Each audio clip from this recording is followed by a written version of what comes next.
said I won't call you city administrator. So It's my tongue is numb at the time. I can see the tube right there. put the tube space into the hole. Space it out. Hi. Two squares, it's just like When I did it, I had a tube come in, so I got before I made it I had to pull over So the one of my friends, there's two houses right now. I was like standing like this. Oh my word. Yeah, I had to How pull come I say you come in the St. Andrew entrance? Oh, you're down gonna the tell it street? more off more, cause like I couldn't see anything at one time. Maybe a little overkill. Looks like I had Bell's I'll have palsy. to show you. Yeah, we'll take a I drive. might take a ride. I don't know. It is a hazard. Everything gets on the side. Yeah. Into my building. Yeah, that's my thoughts. You should.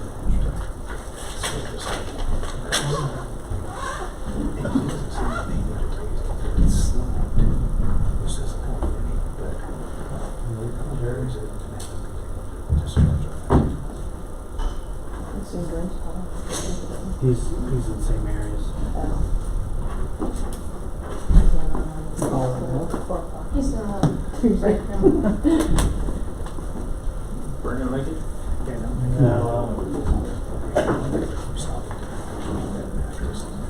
Detaching on. Did you spend? Yeah. I don't know. Asher's. So you better try.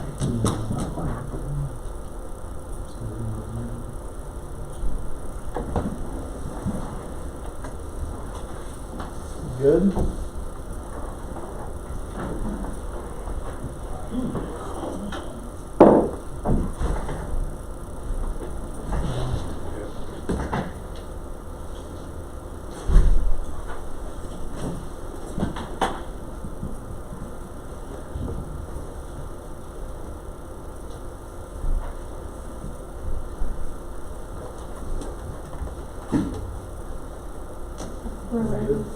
Okay, we'll call the meeting to order. We'll have Councilmember Zimmerman lead us in prayer. Pledge. I pledge allegiance to the flag of the United States of America and to the republic for which it stands, one nation, under God, indivisible, with liberty and justice for all. For the word perfect.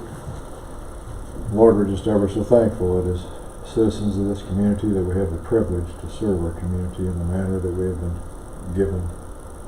And we just pray that you give us guidance and wisdom and help us to know the right decisions that would benefit our community as a whole. For we ask these things in Jesus' name.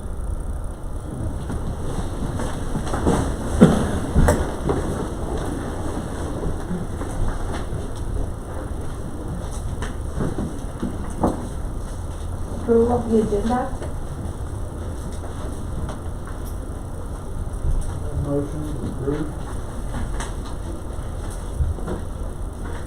So motion. Second. Motion by Larry, second by Parker.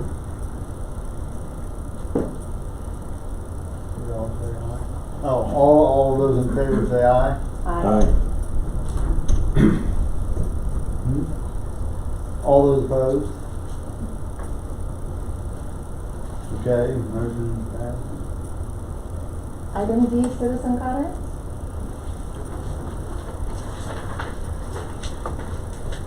Any resident that wants to come speak, may. President of the county, is that okay? Yeah. Hi everyone. Is it okay if I remove this while we speak? Thank you. My name is Kelly Reed, and I just wanted to come and introduce myself. I'm running for county clerk this year. I know that our towns and municipalities and cities all across the county work directly with the county clerk's office. So I wanted to come and make a personal introduction. I have a background in education. I've done a lot of work with various governing bodies in nonprofit administration, in student government leadership. I've led a lot of trainings like Robert's Rules of Order, open meeting laws and things like that. I've been a real estate agent, owned a couple of small businesses, and feel well prepared for the job. I am interested in reaching out to all of you in particular because I'd like to know how the county clerk's office, pardon me, can better work with all of our small towns. I'm a small town Kansas girl, born in Iola, lived in a lot of little towns all around Kansas, 3-time boomerang back to the state, and really I'm just here to give back to my community and to be of service. I think we're really losing out on a lot of public trust. There's a lot of things going on in the world right now, and trust is one of the most important things that we can be a steward of, I believe. I'm also interested in increasing transparency and accessibility of government, so everyone who's a resident of the county can take part in the decisions that are impacting them in their daily lives. Feel free to reach out to me. You can learn a little bit about me online as well. I have a couple of handouts for the governing body members and a few extras as well I'll leave with you all today. Any questions that you might have for me while I'm here? How much are you door knocking? Are you doing all the door knocking? I am actually, Yeah? Mayor Larkin, yeah, I am Good. doing some door knocking. I find that people are really hungry for conversation and genuine interaction and people's expressions and faces, and so as I approached you today, I obviously take precautions and want to be respectful, and I understand there are some threats right now with the virus, but I think people are really genuinely interested in conversation. Been knocking a few doors. I step far back off of people's porches, but everyone has been very kind. I've been in Goddard. I live on the west side of Wichita, so right off 119th. But I've been here making calls here to your residents and just wanted to put that personal face to the efforts that I'm embarking on, and just make that introduction and let you all know and your residents know that I'm here for you and I want to listen. So Thank you. thank you so much. Appreciate it. Okay. Can I leave this with your clerk, these few items? Sure. Or whomever is the best person. There, Brian will take them. Okay. Thank you. There's Thank you. Peter. Thank you so much. Okay, any more comments? Seeing none, move to the next item. Nomination and election of the new city council president. Well, what do you guys want to do? Open the floor for nominations. Open the floor, I guess. That's Larry, Proctor, Sarah. I have no opinion on that. Doesn't. Somebody's gotta do it. We saw it after I was last good, time. that's exactly what I was gonna say. I saw what just happened and I nominate Larry. He's got the most experience. Second.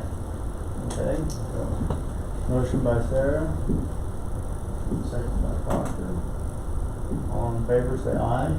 Aye.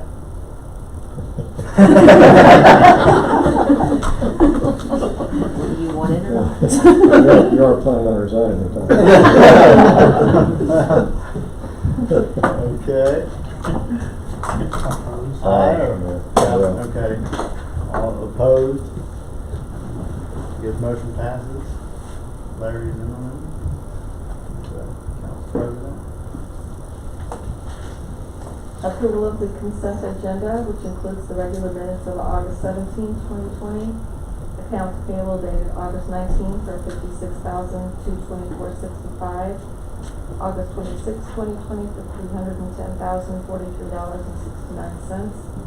August 28, 2020 for $294,452.84. And September 2nd, 2020 for $29,446.38.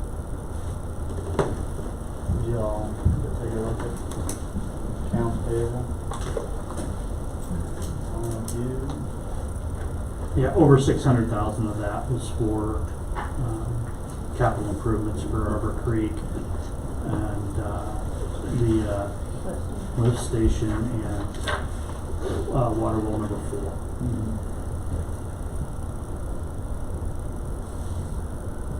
Make a motion to approve. Second. Motion by Larry, second by Proctor. All in favor say aye. Aye. Aye. All opposed? passes.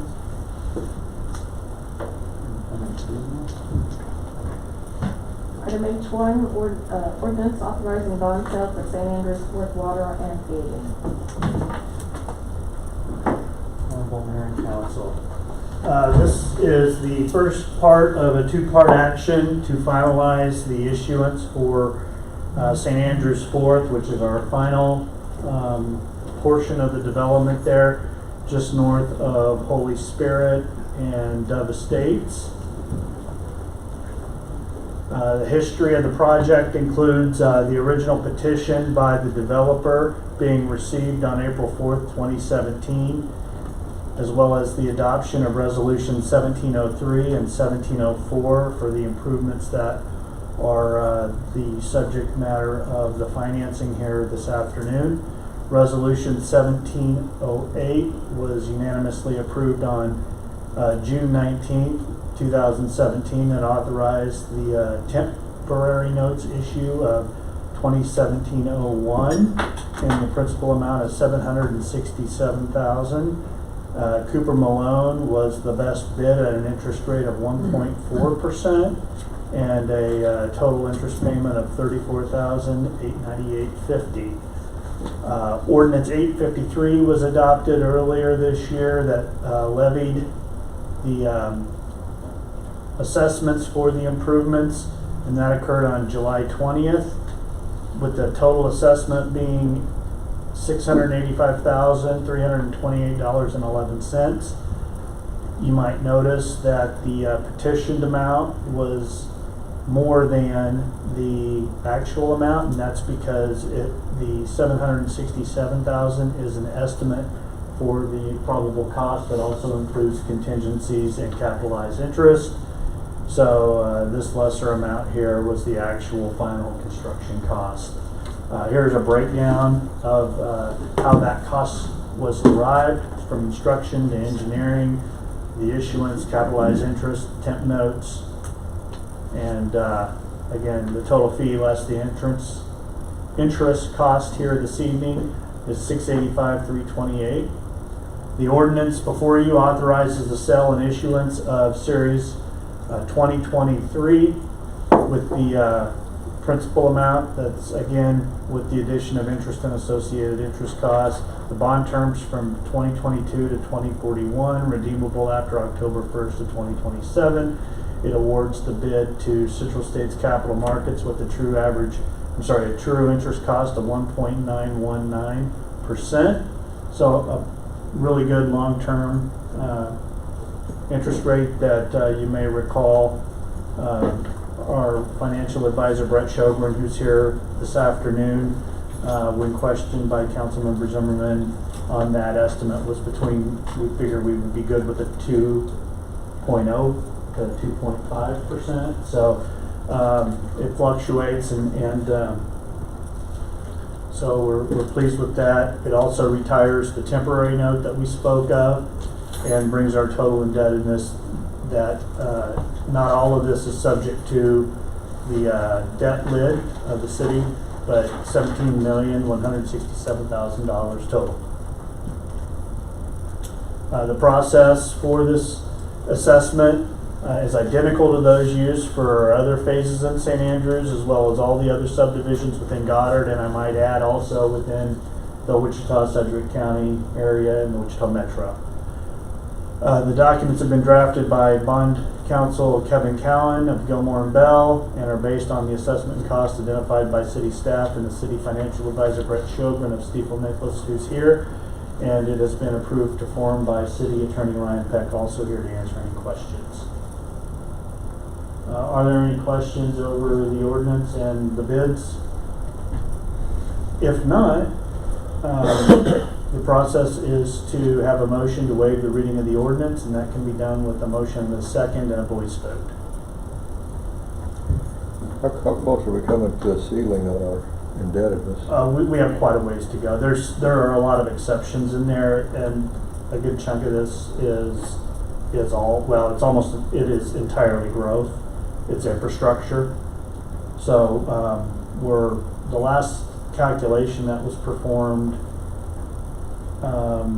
which this is included, but an actual detailed deep dive we do annually at the fourth quarter for the coming year, and so we have a good 15 to 20+% of cushion. We have more than that. So, A good portion of our geodet's exempt from the statutory debt limit, so we're.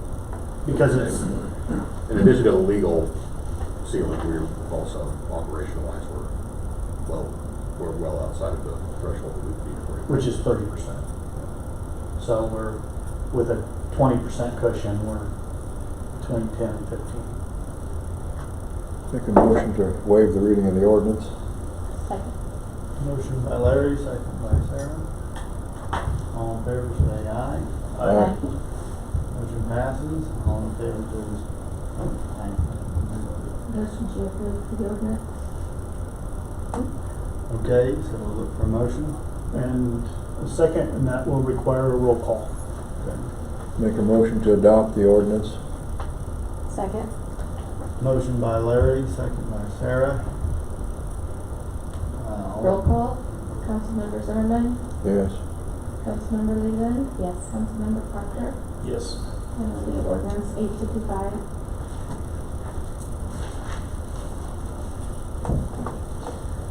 Adopt a resolution directing and authorizing the St. Andrews Fourth Water and Paving GO bonds.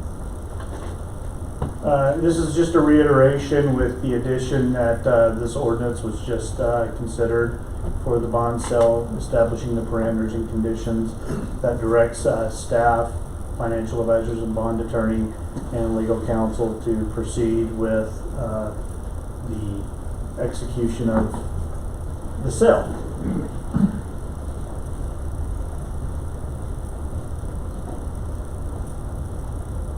Nothing new there, because it's essentially a bond enabling resolution. And like I said, the only change was the fact that we had just considered the ordinance, and that if adopted, this is required. And a voice vote can present and move for the adoption of the resolution. So just a motion and a second to consider the resolution. So motion. Second. Motion by Sarah, second by Michael. All in favor say aye. Aye. All in favor say no. Okay, motion passes. It'll be resolution 20-13. Excuse me, Brian. Yes, sir. I think we also need a motion to accept the bid from Central States. Oh, I'm sorry, that was part of the, Well, sometimes it is, but Kevin's documents had it as a separate item on the accept amendment. okay. Want to make sure we get that in there. It's a motion to accept Central States as the best bid. At the 1.4? Or 1.919? Right here. Yeah. So a motion to accept the bond bid for Central States Capital Markets with a true interest cost of 1.919604%. So motion. Second. Motion by Sarah, second by Michael. All in favor? Aye. Aye. Motion passes. Thank you. Thank you. Thanks. I don't want to interrupt just in case that was your third item. No. Thank you. Item H3, consider sale of public works truck number 5. Honorable Mayor and Council, this is just a quick informational on truck number 5. It's a 06 Ford F-150, 66,000 miles on it. It's pretty rusty and has a broken transmission, so it's unusable right now. We're estimating the cost. Blue Book value puts it, they don't even list it, so I'm estimating based on their low value about $2,000. There's a picture of it. Don't look terrible from there, but up close you can see from the bed to your feet, looking at the bed. It's been used. But anyway, that truck's inoperable. I am wanting to advertise that for sale on the auction site Gavel Rose. This is the second time we use Gavel Rose. It's a locally owned auction site. We sold our old Bad Boy mower on there. We were surprised to get $2,150 for that mower. So I thought we'd give this a shot with a pickup and see how it fares compared to the sites we generally use and go from there. No financials, just trying to sell it, legal approved as a form. Any questions? And if not, You just take pictures of them and put it on the website, or how does that work? they come out and they'll take pictures and take information on it, and then they go ahead and put it on the website and they post it and everything. Okay. So they do it just like the other website we use. It's just he's a local guy, and he's been, for about the last year, he's been knocking on my door. So we give him a shot, and if we don't have good results, we'll go back to our old site. Yeah. Okay. So, Is the toolbox and whatever that rack with the light, is that something we would pull off and use on We future vehicles, can- or is it worth it? we can, they don't fit on any of the current other trucks we have, so we may ask what he says, whether he says better selling item with them on or sell them separately, but so, unfortunately, we can't use them on any other trucks. Okay. Do we need to have the logos removed from them before we I'm sell? sorry, say, We need to pull the logos before we sell them? say that again, I'm so deaf. The logos. The logos, I'm sorry. We will after we, yes, if it's sold, we can take them off, or we sell it before we advertise it, but yes, definitely.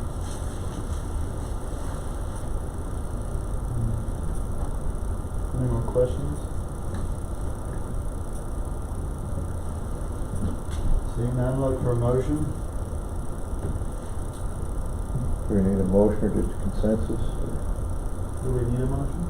Yes, we had a motion and just a vote of voice, I mean, that's something. A motion to authorize the advertisement and sale of truck number 5. Second. Motion by Proctor, second by Leland. All in favor, say aye. Aye. Motion passes. Councilmember Zimmerman, would you prefer we take those off before we advertise it? We can before. Well, I just don't want somebody running around with our logos on the truck and then robbing a bank or something. Definitely, we would take them off before we sold it, but I didn't think about taking them off before we advertised it, so. Yeah, that wouldn't be good. They'd be stopping at my We all know it was shop.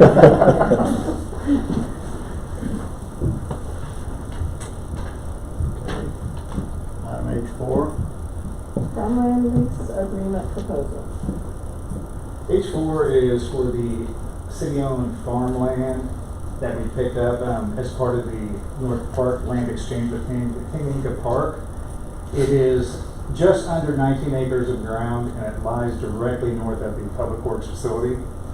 The previous owner had a lease with Mr. Fouts on a cash rent basis, and it was based on $40 per acre, and it's like 18.56 acres, so it comes out to $765.60 annually. And his lease was a verbal lease, and it automatically renewed on March 1st of every year. We had a written lease put together. That is right here is the piece of property I'm talking about. This is the wastewater treatment lagoons. That's the electric substation, and this would be 199th Street going north. So it'd be that parcel there that we're talking about. So, the leasee is named Mr. Alan Smarsh. He approached the city a couple weeks ago about continuing on his lease terms. Unfortunately, there was a lack of communication when the land took ownership, when we took ownership of the property. And the name I was given, who was farming it, didn't farm it. So I called around trying to figure it out.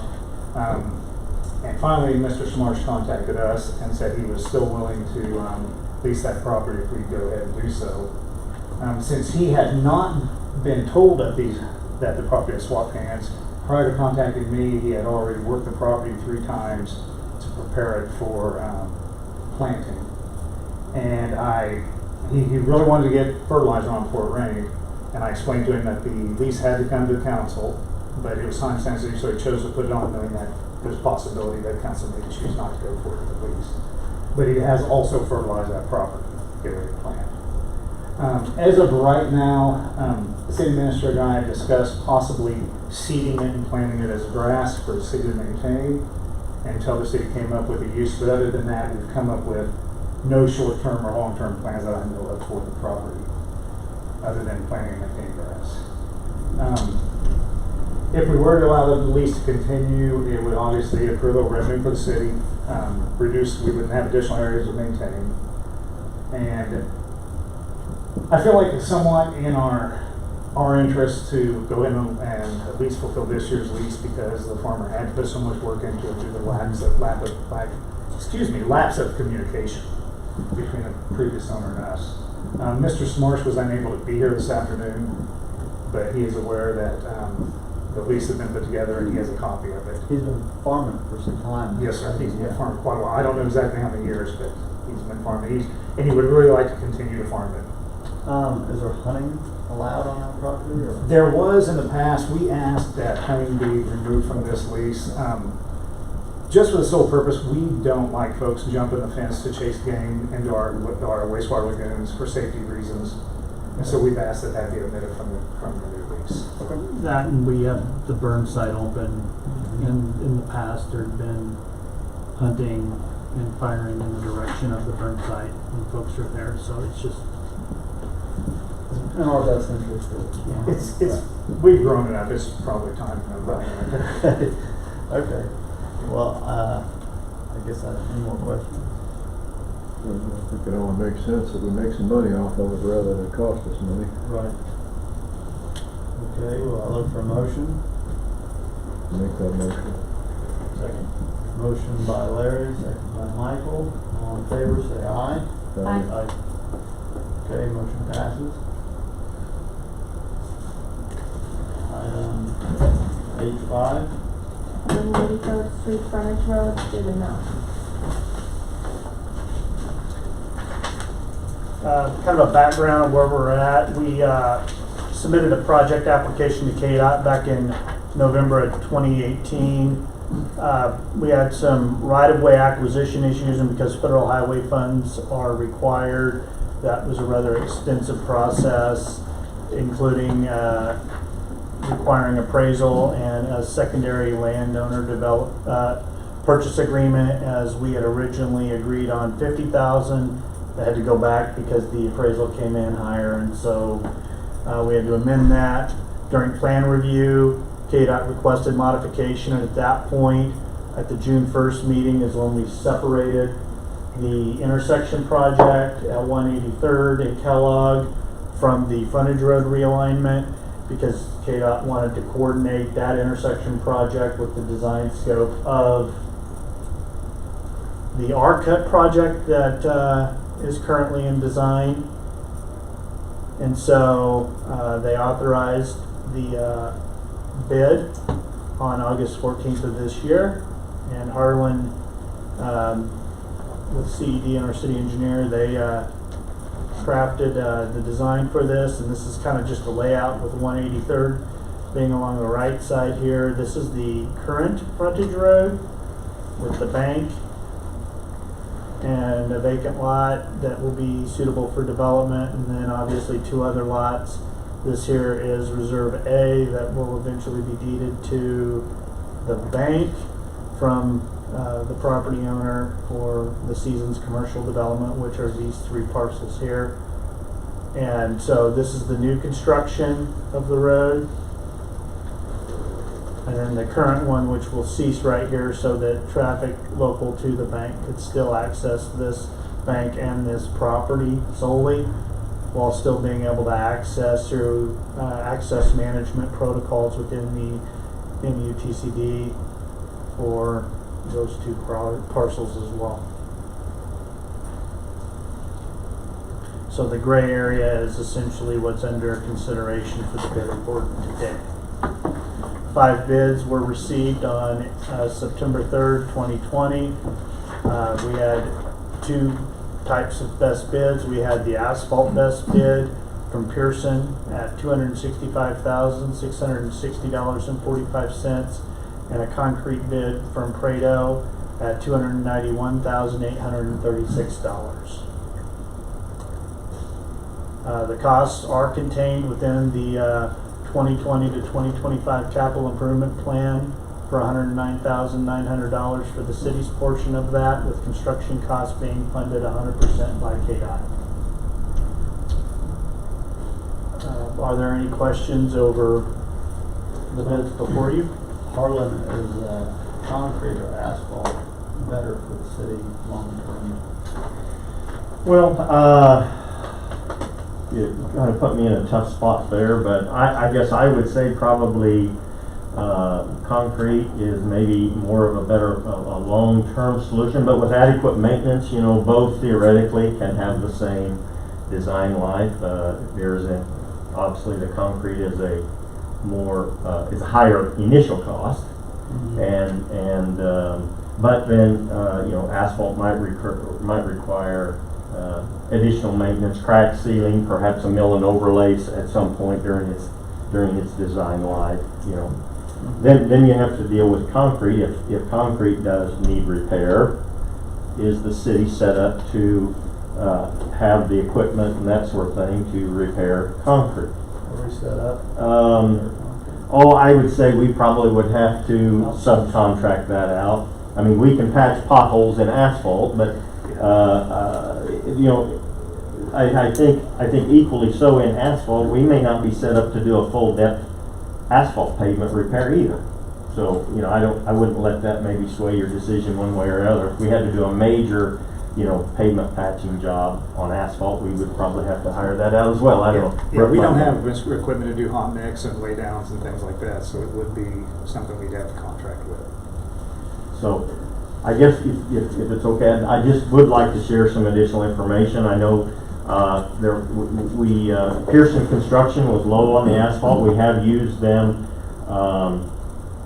They recently completed a job in Sedgwick for me. It was about an $85,000 job, and did an excellent job as far as I'm concerned. They also did a concrete job here in actually for Dwayne Dugan in the Galleria development there. That was a year ago, late 2018. So they do have some experience with Goddard.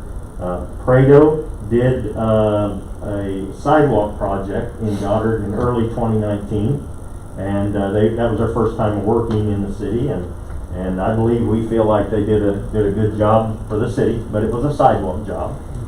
So I did inquire with Prado. Just back up, Nathan Adams is with Pearson. He's here representing them, and I thought maybe Naren Prado might be here as well. But anyway, I did some checking, got the name of a Kevin Yale with the city of Wichita, and asked him about work that Prado might have done as far as on a street job. And he said they did a subdivision project in Cedar Creek. I believe it was in 2019. This Kevin Yale was the project engineer. Now, it was an asphalt job, but Prado did the subgrade, the grading, the subgrade, the rock base, and they did subcontract out the asphalt work. That was an asphalt job, so it wasn't concrete, but it was a street job, to get an example. Then I did get a reference, Naren, Mr. Prado did give me, they did 1.5 miles of Sedgwick County sidewalk near McConnell, grading, seeding, the full thing for concrete paving, and then they also said they had done some work for KDOT, a patching base and repair job on K96 235 for KDOT. So I didn't have a chance to get a person to talk to about those, but I did speak to this Kevin Yale. So what was Pearson's bid for the concrete? Pearson's bid for the concrete was $660.45, so roughly $12,000 higher than Prado. They were the second lowest. They were the second lowest on the concrete, yes. That was going to be one of my only mentions in the discussions. I just feel, you know, this is a bigger project than a sidewalk. I'd feel comfortable going with somebody that can manage it themselves, but. Well, I guess that's what we're here to present the information to you and let you make those decisions. I'm going to tell you that just from a personal perspective and from the bid, or from a contractual or bid specifications, let me say it that way. It does say lowest responsible bidder in my bid specifications, and so I would have to tell you that yep, Pearson is the low on the asphalt, and that would be my suggestion. And while yes, I don't have an example of Prado's experience in Goddard on a street, I would see no reason that I'd deem them not responsible.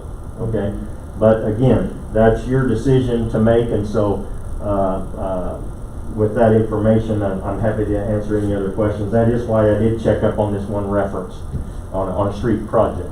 So I will say I did speak with the Kevin Yale. He said in a couple items they did have to maybe give some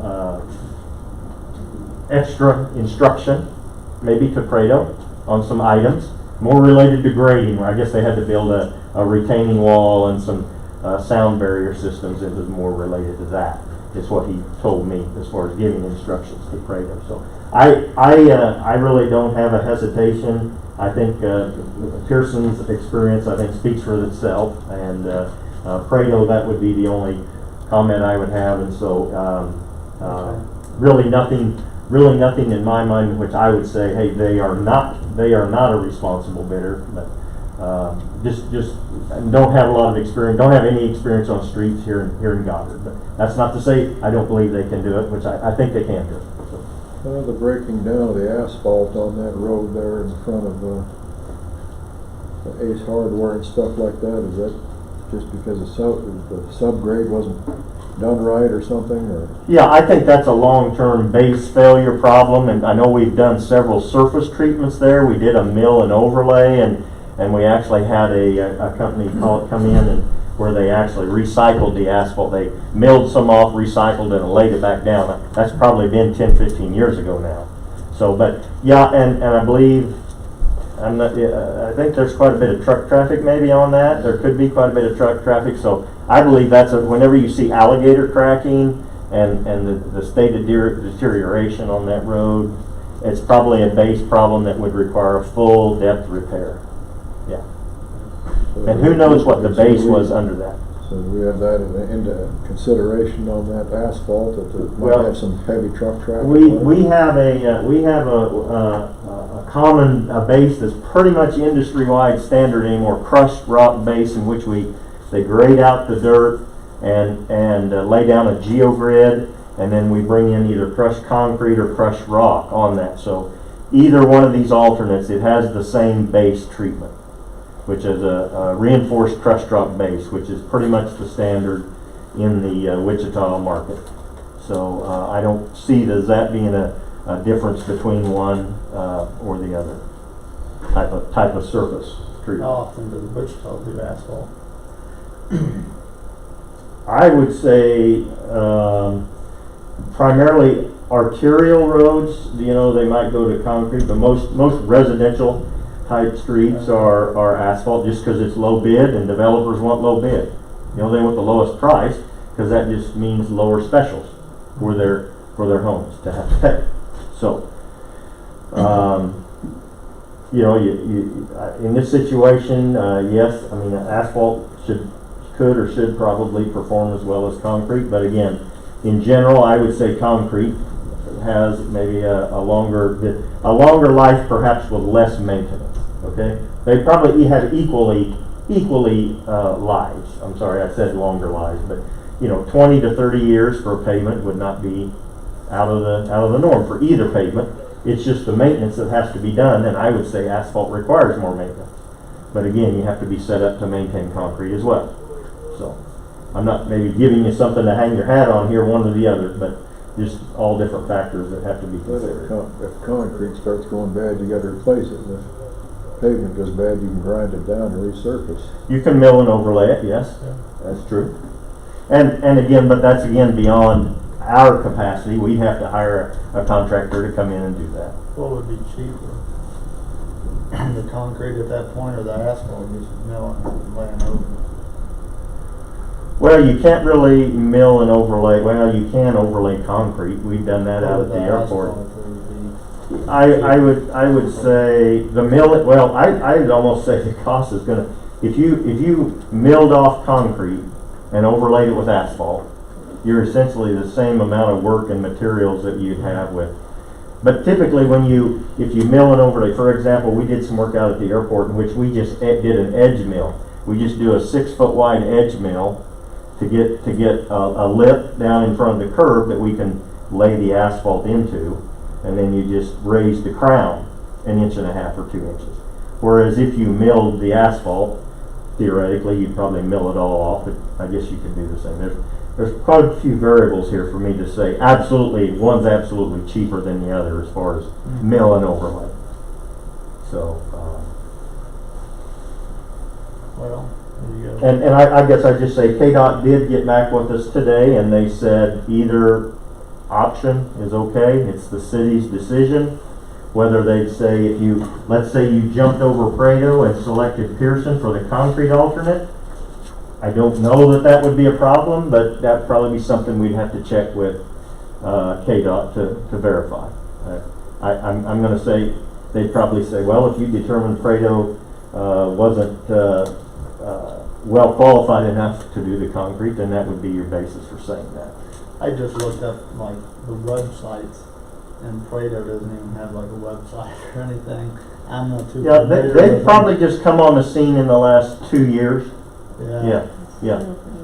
And Pearson, I don't know, what Pearson just, they're a paving company just in the last 5 maybe? Yeah, 5 A years? little over 5, about 6 years now. Yeah. But they were doing dirt work prior to that, so.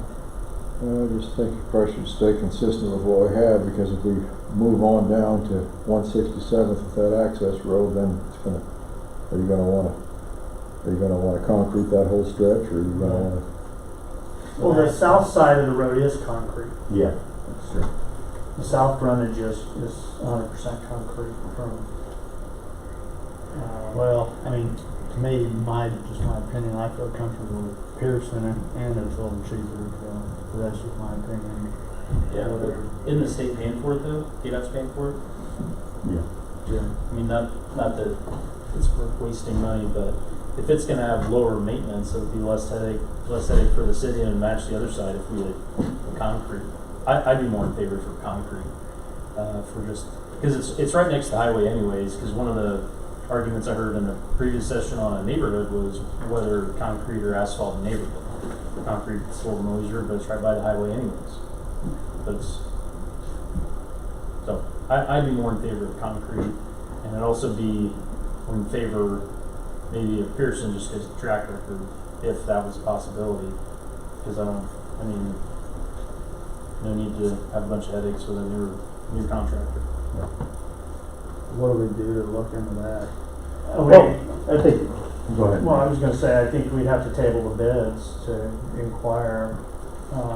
You could either table that, or again, subject to KDOT's approval or whatever, but yeah, we still might have to come back to you, so if KDOT said. Bearing in mind no. they've done work with KDOT, so KDOT may tell us to do the asphalt at that point, because we rejected a bidder that did KDOT work. I don't, and as staff, KDOT's we're already okay vetted. either way. So KDOT's already vetted Prado? Well, we sent the bids to them Okay. on Friday, because they have to give us, let's see where, I can't think, they have to approve. They have to agree with the city awarding to whomever, and they looked at the bids number-wise. They really didn't speak to experience. There was no comment with regard to that. So, Okay. just looking at the bids and the forms that they were received, they said they didn't have any objection to going either way with Pearson on the asphalt or Prado on the concrete. So, And we're okay, asphalt, concrete, whoever. Those guys will take care of whatever we need. You could do that, you can amend it, deal, or whatever you guys wanna do. You could award, like the engineer said, you could award it subject to approval from KDOT.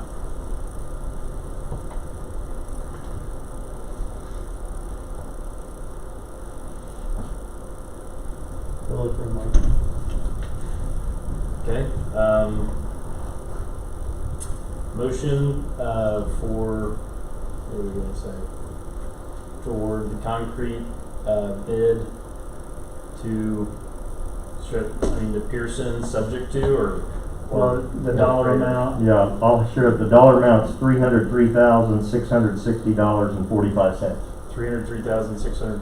$660.45. Yeah. That one. Subject to KDOT approval. I'll second it. Okay, so a motion and a second. All in favor, say aye. Aye.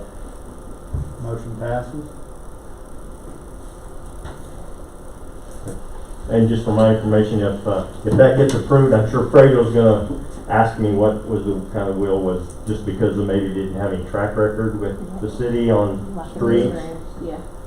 Yeah. Okay.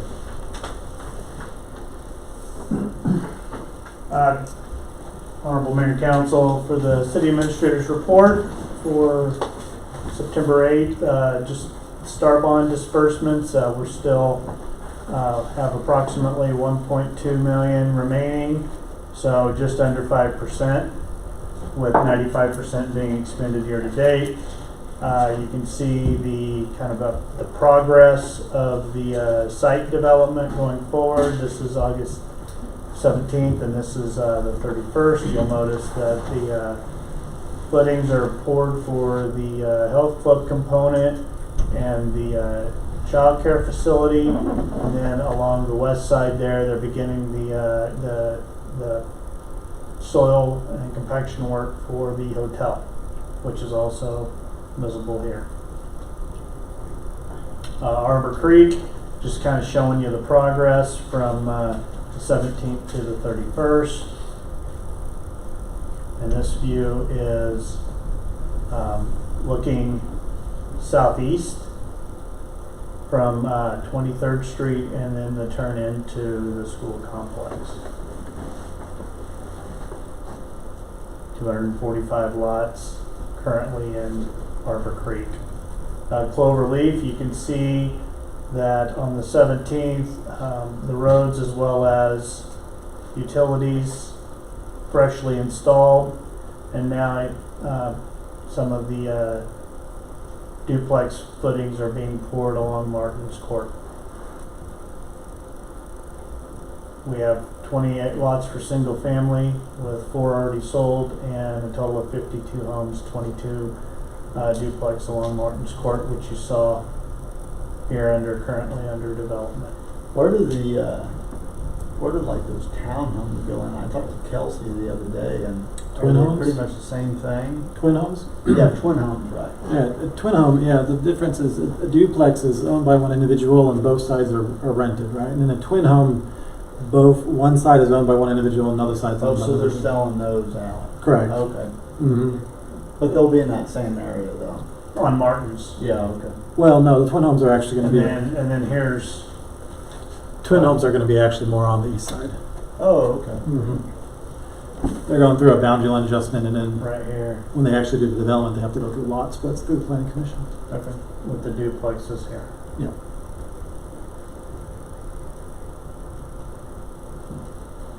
The R-Cut, nothing really new to report there.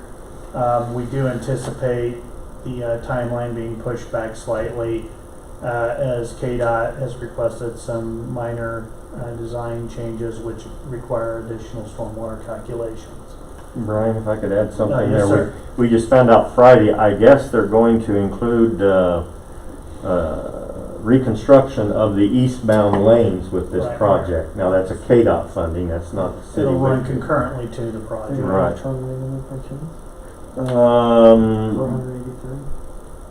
No, that's a No, separate no, application, no. which we'll get to. The COVID grant, to date, the city's received 3 applications and Mike has processed 3 with 1 of the 2 so far not qualifying as the employees make more than, which again, it's a low to moderate income target, so not qualifying is not necessarily a bad thing. 2 applications qualified for funding, and Mike is working with those business owners for the documentation and verification of their income for compliance. An update on our utility billing delinquencies, as this will be our first true billing period since the moratorium after the shutdown. The current billing period is for the August utility billing. We have non-payment service disconnects scheduled for tomorrow. Currently 52 customers with delinquent accounts, so we have 52. 21 of the 52 have set up payment plans as of today, right before the meeting. The current delinquent amount is $26,679.88, and this is the total year-to-date, with approximately just over 5,000 of this amount is for the current August billing. Is 31, is 31 the difference between the two that haven't set up? Is that higher than what we would normally see this time of year, or Yeah. Yes, ma'am. like double, And they triple? basically have what to do be we paid normally up in have? full to be turned back on? Disconnects were usually in single digits. Wow. Are they gonna have to be paid up in full to be turned back on then, or just set up a payment plan, or? Set up a payment plan in accordance with the framework that was identified by the governing body. Just kind of touch on some upcoming notable agenda items. At the next city council meeting, we'll have the water meter purchase that we've discussed and Brooks elaborated on previously. We'll have an uninhabitable structure or a condemnation as a health code violation presented. The splash pad to scaler, we're in the process of assessing that, and if everything goes as we hope and anticipate, we'll have a request for purchase for that, and then we'll have the annual standard traffic ordinance and uniform public offense code adoption with exceptions. And what this is, it's an annual, 2 annual ordinances that occur that incorporate legislative changes over the past year. And then the exception is Goddard specific items that either are not included in the STO or with which we're trying to specifically say that does not pertain to us. We're not anticipating adding any exceptions to what hasn't already been on the books. And I've been here 13 plus years and I don't recall us, I think we've only done 1 exception, and that was my first or second year here. That was beyond that. So it's usually a fairly standard administrative rinse and repeat adoption of ordinances. And then we'll have in October, the first meeting, we'll have possibly the second meeting, we'll have third quarter departmental reports for 2020 quarter 3. We'll have North Park fencing request in accordance with the land purchase agreement for the North Park ground. There's a residential structure there that will be fenced off, and so we'll be requesting that. And then we'll begin discussions, the second meeting in October, for the water and sewer rate analysis discussions. And then at the next council meeting, I'll be kind of just in my administrator's report, just kind of giving you a rundown on our current rate structure, how that's allocated, what our current debt payments are scheduled for the sewer plant and for the water fund. We currently have approximately $168,000 annually for the water fund, and then we have $500,000 per year for the sewer fund. That number in 2024 will increase to $600,000 a year. For that, again, the debt service for the wastewater plant was something that KDHE said we had to do. It wasn't something that we actively sought out and went after, and that occurred. I think Larry is the only council member that was here when that occurred, and then KDHE's mandate for that facility was even predates my arrival, like I said, over 13 years ago. So it's just something that those payments were designed by the governing body looking forward and saying, okay, we know this is a big bite that the state's making us undertake. So with that, we want to try and grow into our debt. At the time, I'm sure no one could have foreseen the 2008 financial crisis, nor could anyone have. Do you agree or disagree, Councilman Zimmerman?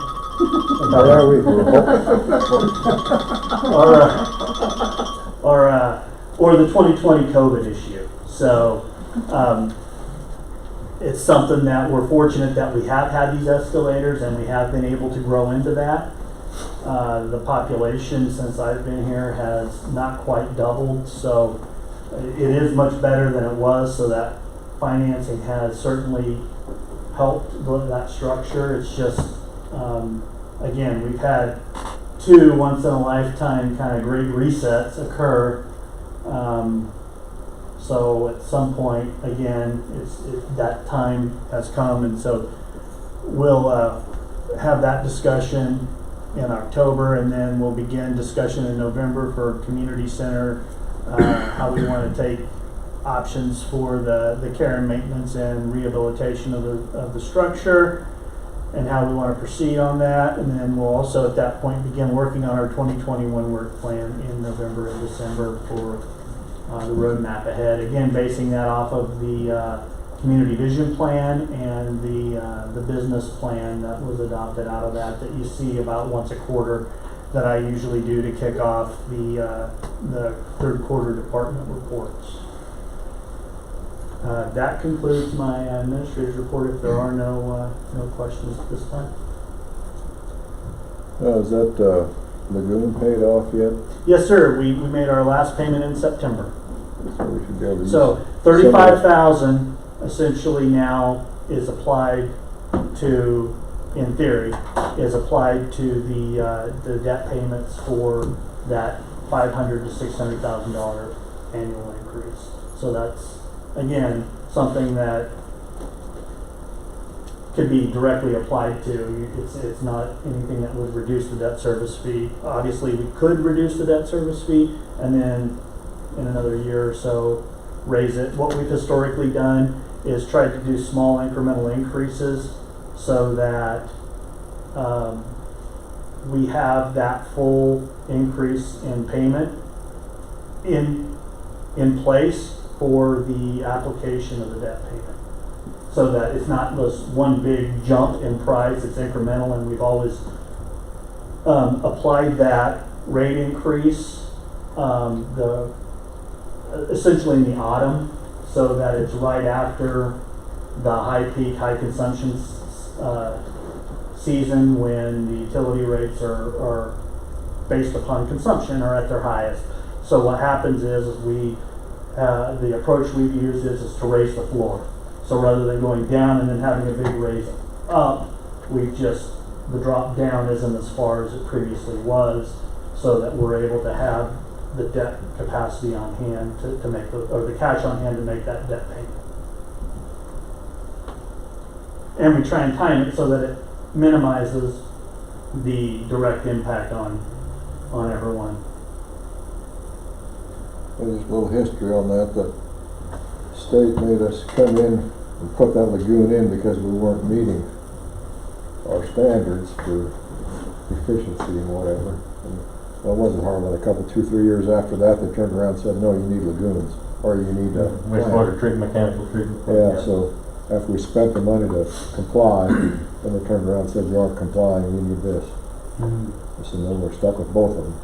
And Councilmember Zimmerman, I know at least one community in Kansas that had literally just begun the first year or two. I think it was Holton, Kansas, had just put in lagoons before they were mandated to go to mechanical. So they, at least our payment for the lagoons occurred 5 or 6 years. It wasn't like year 1 or year 2 where you were stuck with a double whammy. But yeah, it's something that the complexity of how they calculate the discharge requirements it's complicated, and it involves a lot of downstream stuff. So the flows coming through the Wichita area, the measurements that they take here are impacting communities upstream from us on the Arkansas, and how all of that flows is part of that calculation. So things downstream from the Arkansas, the measurements that they're taking there, somehow there's an algorithm that's then applied to our discharge requirements. That is primarily related to nitrogen and phosphorus. The nitrogen and phosphorus that can come out of your wastewater treatment system are getting less and less and less, and the lagoons were no longer able to provide the level of treatment. That's why then they went to the requirement for mechanical treatment plant. But having the lagoons has been a sizable blessing and savior. in We that- use it for overflows primarily. that allows us for high flow impact events to transition to the lagoons that prevent sewer backups. Maintenance in the From- plant. from We- I&I. We just diverted to the lagoons last Monday to do two things. One, raise their level to an acceptable level that KDHE sets. We can't get too low. And the second reason is that way we can effectively shut down half of our mechanical plant and do maintenance and cleaning and those kind of things. So if you were to go to the plant today, for instance, you would see two guys in chest waders standing in the bottom of that working. Not a great place to be, but they're dedicated. All right, well, governing body comments. I guess Larry, we'll start with you. Well, I just noticed, I just got ahold of Brian and said I thought that there were a number of vehicles that weren't tagged and stuff like that around the city, which sort of gives us sort of a bad appearance. I mean, if they're sitting in the grass with no tags on them, sort of like to see that resolved to where it doesn't make us look like we're some backwoods community. That's all I have. Sarah? What's the splash pad closing ETA? We haven't really set a date. We've kind of been watching the weather. I think historically that's how it's been. And you know, it's cool out today and it will be till next Monday, but then it'll probably be 85 again. Saturday now, I think. Yeah, they're saying and it's Saturday, so if we shut it off Yeah. by Saturday afternoon, somebody's gonna be calling me. Yeah, don't shut it off. Leave it on just till it'll freeze. Leave it on. No, we They'll definitely play, won't they'll let it play. get cold enough to freeze. Trust They me. don't play. Those kids are out there. They will. They don't care. Well, the kids don't know the difference. Exactly. That's all I amazing. had. Mike? Are those chest waiter gentlemen still getting hazard pay? No different than normal. Oh. You'd be surprised the people that voluntarily hop into that job, though. Oh, Yes. So, But the supervisor's supposed to set the example. well, that's right. That's why I got Mike in the hole. He's taller than me. He can handle more of that sludge. Who's down there today? But say that again. Who's down there? Mike and Chris and Aaron. Well, you've always got to keep one person out. Whenever you have anyone in a hole or in any place like that where it could be hazardous, one person's always standing out. And that's why it appears to a lot of people that city workers are standing around. Because they gotta watch the guy in the hole in case something happens for safety purposes. It's confined So- space protocol. It literally is, yes. I heard they just had two deaths of city McCord. workers. Where was that at? In McCord, they got a call Sunday because a gentleman didn't come home from work, and when the PD went to check, they had both been succumbed by poisonous gas in their wastewater plant. Oh my Oh. So, 65-year-old gentleman and 43-year-old. God. So, it is dangerous stuff out there, believe it or not. Okay, well, I'll use that staying around. You can come out and see us sometime. Yeah, they're looking at the hole. Yeah, That's right. Okay, well, I don't really have anything. Thank you all for bearing with me to my first meeting as mayor. I appreciate it. Mike, how's the insurance business going? Pretty quiet right now. Pretty quiet? Yeah. Yeah? No, Yeah, good. not a lot of people wanting to do much other than buy houses. Okay. All right, well, we have an executive session, I believe. How long do you think we need to go in for? 30 minutes tops. Okay. So executive session for non-elected personnel and attorney-client exemptions. So I look for a motion.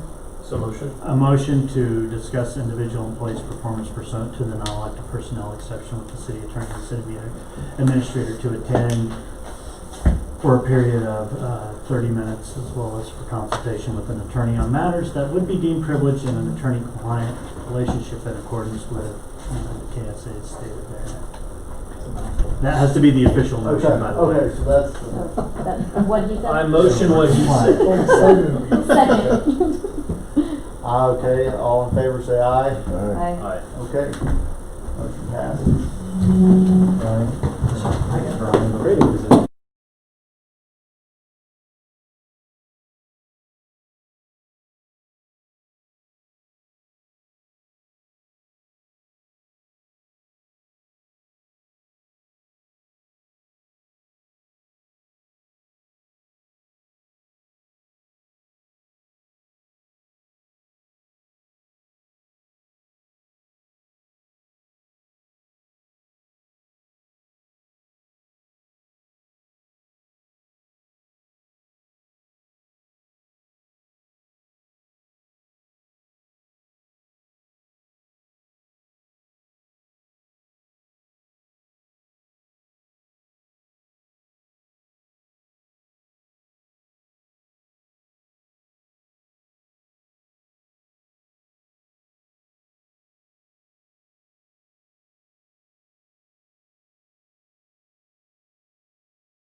let the record show that there was no binding action taken in executive session.